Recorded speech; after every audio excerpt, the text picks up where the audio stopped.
80% of all major world cities are situated in a coastal or delta zone. These areas offer little space for living, working, recreation, or infrastructure. At the same time, there is a growing need to maintain and, if possible, expand environmental, nature, and landscape values.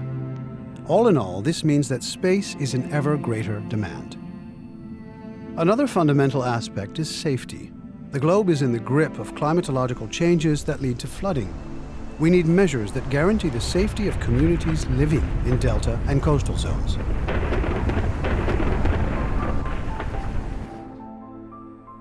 The greatest challenge of this century is to develop and implement solutions that not only optimize the available space, but also boost the economy, guarantee safety, and improve the living environment. The solutions to these challenges can be found close to home. Over 35 years ago, Ronald Waterman successfully formulated a plan to expand the Dutch coast. Integral coast and delta policy via building with nature. In these densely populated areas, there's only little space available for living, working, tourism, recreation and infrastructure, and at the same time there's the need to preserve or expand valuable environment, nature and landscape. For the scarcity of space there are three solutions. One is using more than before the third dimension, using height and depth and multifunctional use of the existing space. A second solution is looking at possibilities in the existing hinterland. And a third solution is in the direction of the sea. By introducing the principle of building with nature, no longer dominant dams and dikes as bulwarks against the sea, but instead introducing dunes and beaches in harmony with the sea, we have the possibility of a whole series of functions in the new land. And at the same time we increase the safety for the existing hinterland. Everything in harmony with nature. Building with nature makes far greater use than before of inorganic and organic materials present in nature and the forces and interactions acting on them. Inorganic materials include sand, from fine to coarse, silt, clay, and gravel. The organic materials are the flora and fauna abundant on land and in the sea. More precisely, landside vegetation varying from marram grass to mangrove, and marine organisms varying from micro and macroalgae and seagrass to mollusks and worms. The forces and interactions are wave and tidal movements, gravity, wind, ocean currents other than tides, river discharges, rain, sun, dune vegetation interaction, and complex interaction between marine organisms and sand or silt. Another vital aspect is coastal type and the genesis of the coast and seabed, the biogeomorphology and geohydrology of coast and seabed. This strategy says no to building more dams and dikes as dominant bulwarks against the sea, and yes to dunes and beaches in harmony with the sea. The strategy is more energy efficient and good for nature and the environment.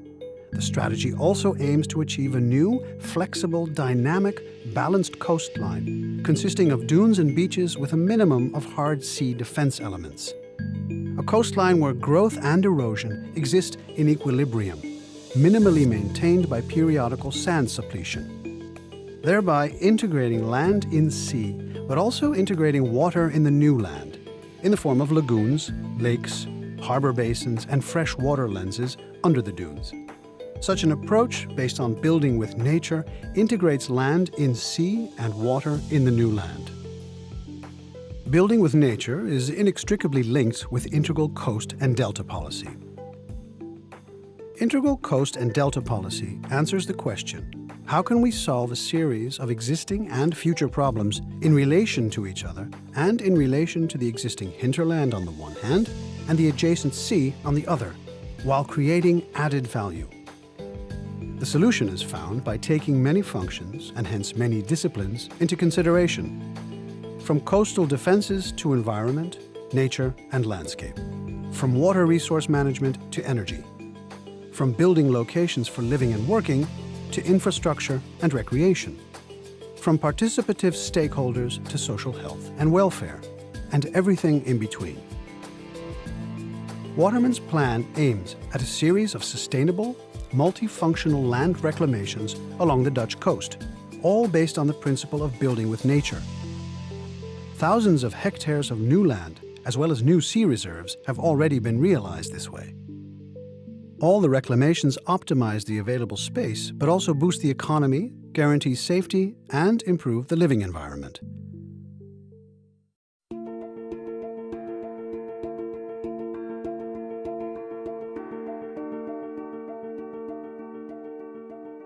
For instance, in the mid-1980s, the Slufter Dam was created in a two-step process, complete with dune and beach boundaries. This was followed by Maasvlakte 2, with a similar dune and beach boundary extending 7.5 kilometers along the west flank. The area covers a total of 2,800 hectares of new land, including harbor basins. This new, unique part of the Netherlands creates port and port-related activities for the municipality of Rotterdam, complete with multimodal connections with the hinterland.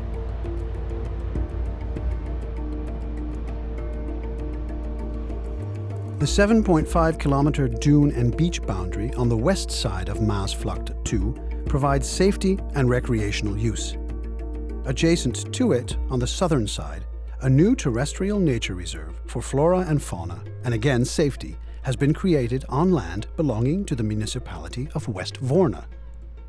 This landside nature reserve borders on the evolving Slufter, a seascape acting as a mating and breeding ground for marine organisms and the birds that feed on them.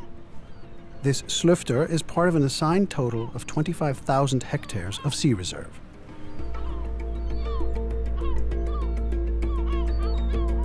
The largest plan aims to restore the approximate historic coastline of the early 17th century between Scheveningen and Hook of Holland.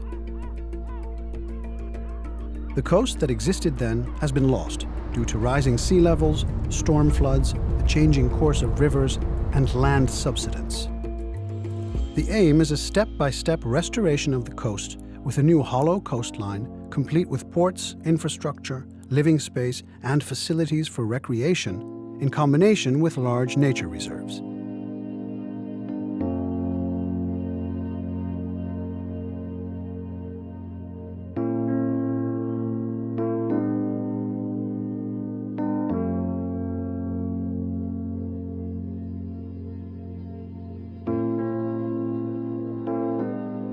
As a first step, the Van Dixhoorn Triangle at Hook of Holland originated in the 1970s when Maasvlakte 1 was created.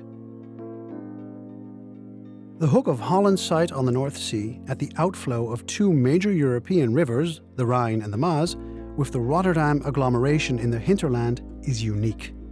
It justifies further expansion with a tidal lagoon, complete with a multifunctional marina, homes and facilities, multimodal infrastructure, and a substantial nature reserve on the northern side. A hotel conference center with a high-quality revolving restaurant offers a panorama view of this unique area.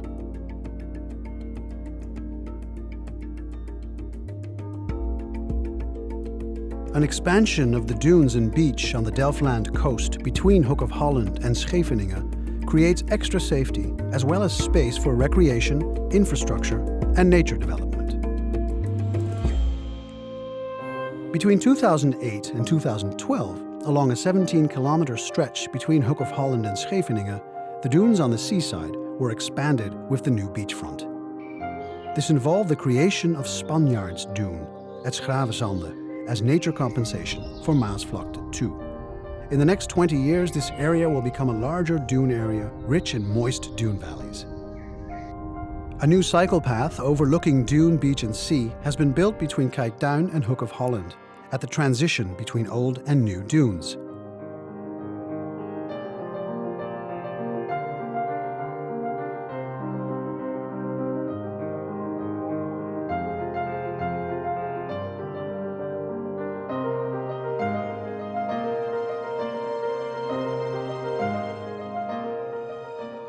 In Scheveningen, the realization of the De Sola Morales plan, with an attractive boulevard connected to a beach expansion and elevation, has resulted in a generous coastal zone with a hollow coastline.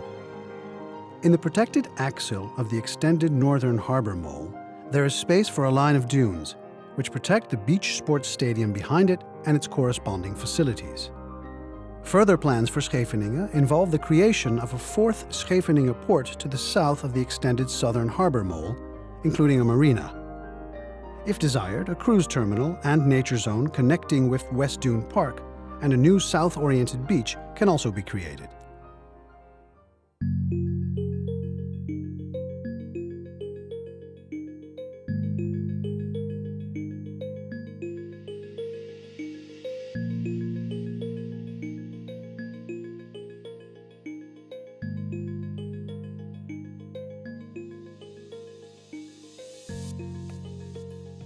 The new water defences at Katwijk integrate a garage and dike construction, protecting the vulnerable centre with dunes. The development of a marina with broader dunes on both sides and space for a portage or sluice connects the Old Rhine with the sea. The resulting development offers an attractive place to live and will boost the local economy. Adjacent to the marina, the existing dune natural reserve area between Katwijk and Noordwijk will be significantly extended towards the North Sea.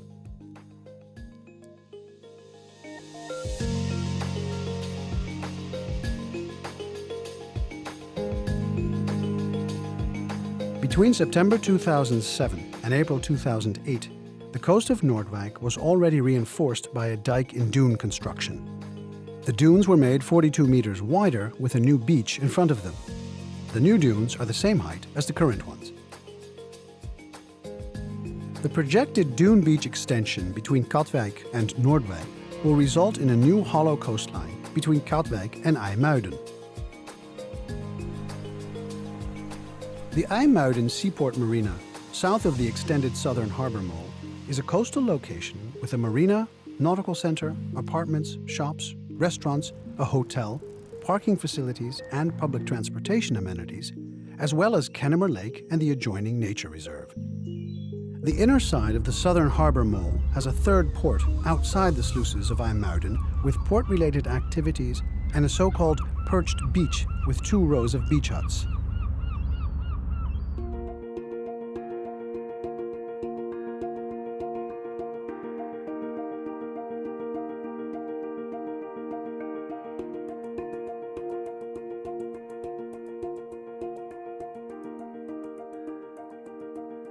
The existing solid Holmsbosse and Pettemer sea barrier is reinforced through building with nature. This is realized by a dune beach expansion in front of this sea barrier with an overall span of 11 kilometers.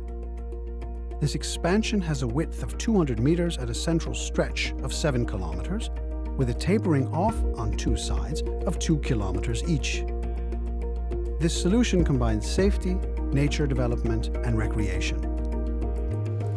Further successful implementation of building with nature relies on good coordination between governments, knowledge institutes, education centers, and on the corporate sector, with emphasis on environment, nature, landscape, and on the social sphere. We are now poised to take advantage of unprecedented opportunities for future sustainable spatial developments through building with nature. The principles set out in Building with Nature and integral multifunctional coast and delta policy can also be applied to areas other than coastal zones. Perfect analogies exist between living coasts, space for the coast, living rivers, space for the river, and living deltas, space for the delta. The principles maintained can be applied not only to the Netherlands, but also to other regions in the world with vulnerable, densely populated coastal and delta zones. The flexible integration of land in water and water in the new and old land offers countless possibilities, all based on building with nature.